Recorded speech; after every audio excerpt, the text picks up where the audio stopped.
আশুলিয়ায় প্রায় ৫,০০০ পরিবারের অবৈধ গ্যাস সংযোগ বিচ্ছিন্ন করেছে তিতাস গ্যাস কর্তৃপক্ষ। বৃহস্পতিবার সকাল থেকে দুপুর পর্যন্ত আশুলিয়ার তাজপুর এলাকায় অবৈধ গ্যাস সংযোগ বিচ্ছিন্ন করা হয়। আশুলিয়া তিতাস গ্যাস কোম্পানির ব্যবস্থাপক প্রকৌশলী আবু সালেহ মোহাম্মদ খাদিমউদ্দিনের নেতৃত্বে অবৈধ গ্যাস সংযোগ বিচ্ছিন্ন করা হয়।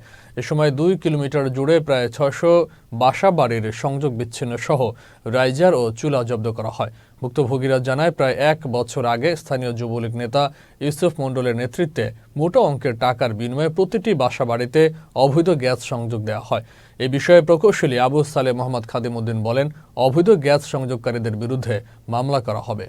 আজকে প্রায় ৩ কিলোমিটার ব্যাপী একটা অবৈধ লাইন আমরা উচ্ছেদ করার চেষ্টা করছি এবং এখানে ৫০০ উপরে বাসাবাড়ি ওখানে গ্যাস সংযোগ আমরা বিচ্ছিন্ন করেছি এবং এই উচ্ছেদ অভিযান ভবিষ্যতে চলমান থাকবে।